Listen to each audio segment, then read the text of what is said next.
Crusades, an era of religious fanaticism and geopolitical ambitions. The Crusades remain one of the most dramatic and controversial chapters in medieval history. These military expeditions, lasting nearly 2 centuries, forever changed the political map of Europe and the Middle East, leaving a profound mark on relations between the Christian and Muslim worlds. Origins of the conflict. At the end of the 11th century, Europe was experiencing a period of profound transformation. The continent's population was growing, the economy was gradually recovering from the Dark Ages, and the Church was gaining increasing influence over all spheres of public life. Meanwhile, dramatic events were unfolding in the Levant. The Seljuk Turks, who had adopted Islam, began actively expanding their territories, threatening the Byzantine Empire. Byzantine Emperor Alexios I Komnenos, concerned about Turkish expansion, appealed to Western Europe for help. His call coincided with the ambitions of Pope Urban II, who sought to strengthen the authority of the Catholic Church and unite a fragmented Europe under his spiritual leadership.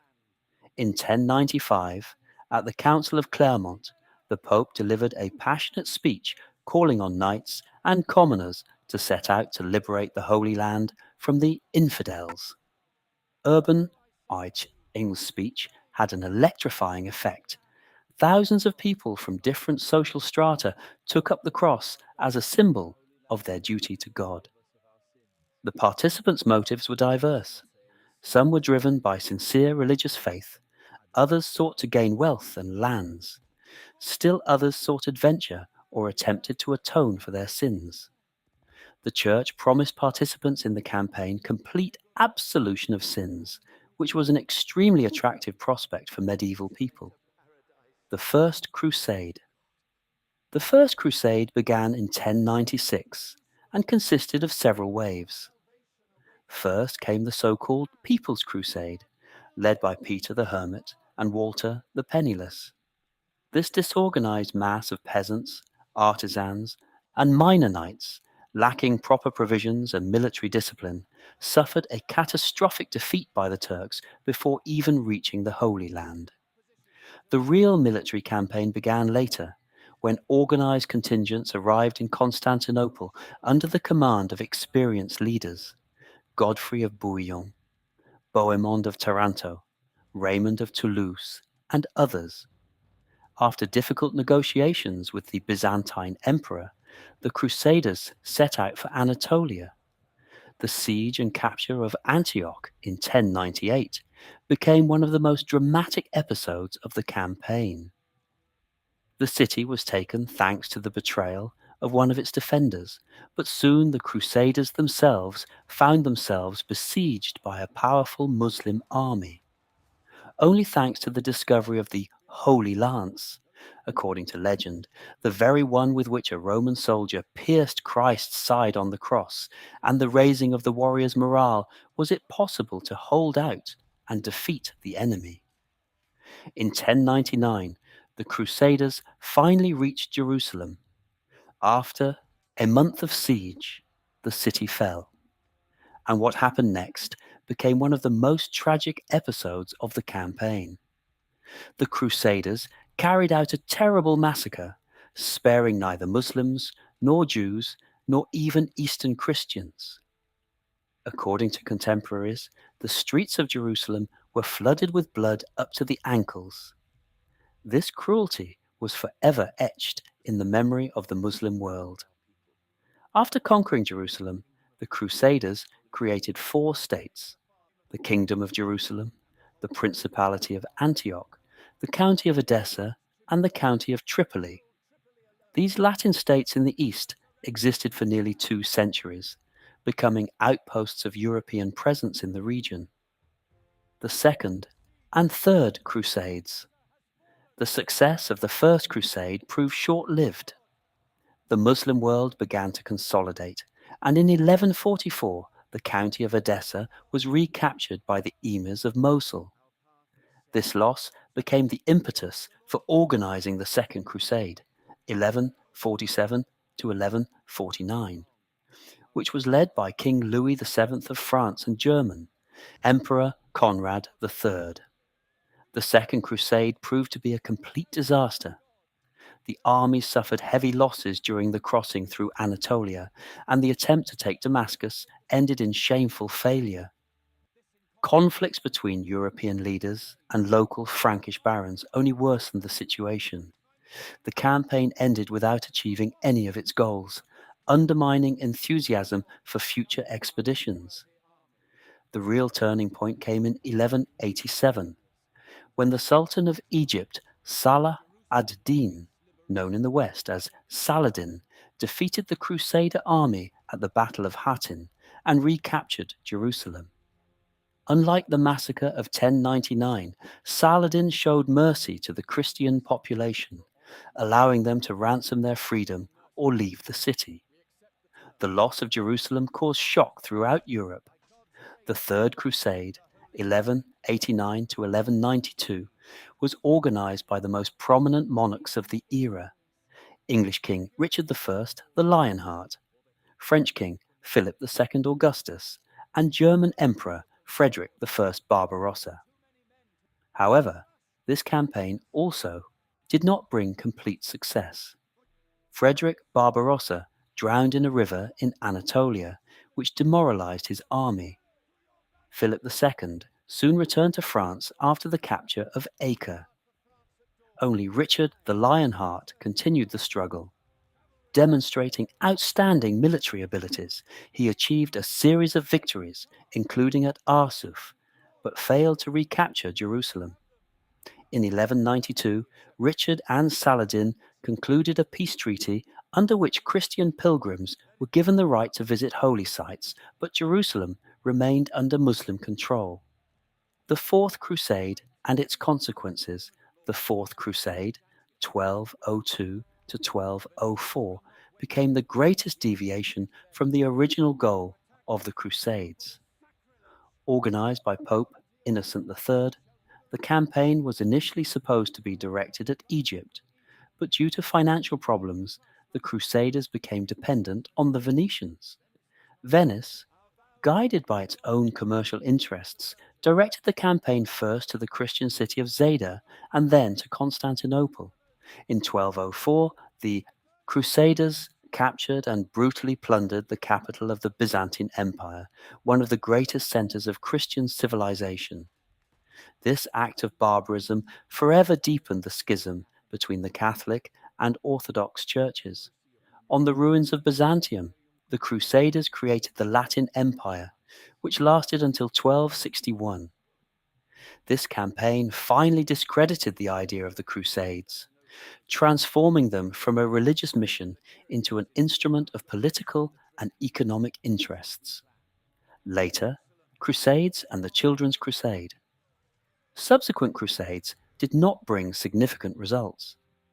The Fifth Crusade, 1217 to 1221, was directed at Egypt but ended in failure after initial successes. The Sixth Crusade, 1228 to 1229, led by the excommunicated Emperor Frederick II, strangely proved to be the most successful. Through diplomatic negotiations, Frederick obtained Jerusalem without a fight for 10 years.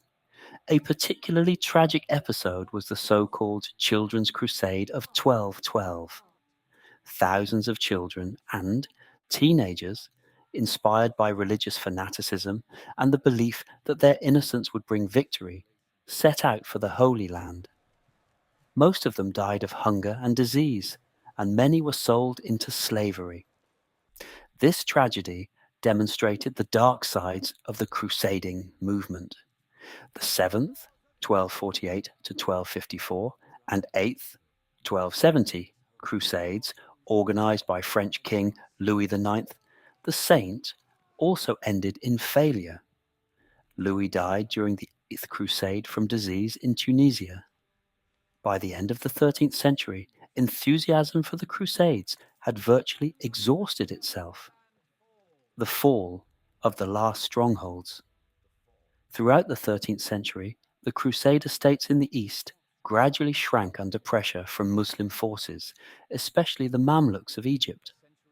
The military orders, Templars, Hospitallers, and Teutonic Knights desperately tried to hold the last fortifications, but the forces were unequal. In 1291, Acre fell, the last major Crusader fortress in the Holy Land. Its defenders fought to the last, but the Mamluks took the city by storm. The fall of Acre meant the end of nearly 2 centuries of Crusader presence in the Levant. Some orders moved to Cyprus or Europe, but the era of great crusades had ended. Cultural and economic impact. Despite military failure, the Crusades had a huge impact on European civilization. Contact with the more developed cultures of the Middle East at that time stimulated the intellectual and economic development of Europe. Europeans became acquainted with the scientific achievements of antiquity, preserved and developed by Arab scholars, including the works of Aristotle, Euclid, and Ptolemy. Trade between Europe and the East expanded significantly. Italian city-states, especially Venice and Genoa, became wealthy from intermediating in this trade.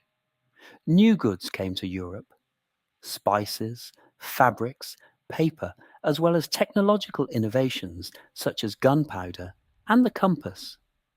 The Crusades also influenced the development of military affairs, architecture, particularly castle, construction, the banking system, and diplomacy. Military orders became pioneers in the development of international financial operations, creating a prototype of the modern banking system. Legacy and historical assessment. The historical assessment of the Crusades remains a subject of heated debate. For medieval Europeans, they were a sacred duty, an attempt to defend Christianity and return the holy places.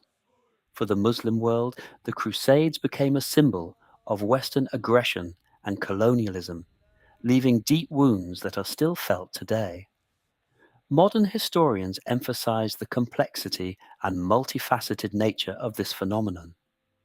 The Crusades were simultaneously a religious movement, colonial expansion, an economic enterprise, and a geopolitical struggle.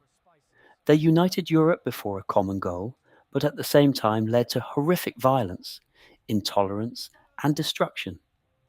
It is important to understand the Crusades in the context of their era, without minimizing the tragedies, but also without judging medieval people exclusively by modern moral standards. Religious faith was a central element of the medieval worldview, and the concept of holy war existed in both Christianity and Islam. At the same time, it is impossible to ignore the dark sides of the Crusades: the massacre of civilian populations, looting, destruction of cultural monuments, and deepening of religious intolerance. The pogroms of Jewish communities in Europe before the Crusaders' departure, the destruction of Constantinople, and the cruel treatment of prisoners. All this is an integral part of the history of the Crusades. Conclusion. The Crusades remain one of the most significant phenomena of the Middle Ages, with far-reaching consequences for the entire world. They demonstrated both the best and worst traits of human nature: courage and self-sacrifice alongside cruelty and fanaticism, sincere faith alongside cynical pragmatism, idealism alongside greed. The legacy of the Crusades continues to influence contemporary relations between the West and the Islamic world. Understanding this history, its complexity and contradictions, is a necessary condition for overcoming historical grievances and building peaceful dialogue between cultures and religions. Only by acknowledging the mistakes of the past and learning from them can humanity hope to avoid their repetition in the future. The Crusades taught humanity important lessons about the dangers of religious fanaticism, the importance of cultural dialogue, and the consequences of viewing others as fundamentally different or inferior. These lessons remain relevant today as the world continues to grapple with conflicts rooted in religious and cultural differences. The story of the Crusades reminds us that while faith can inspire great acts of devotion and sacrifice, it can also be manipulated to justify violence and oppression. Understanding this duality is essential for building a more peaceful and tolerant world.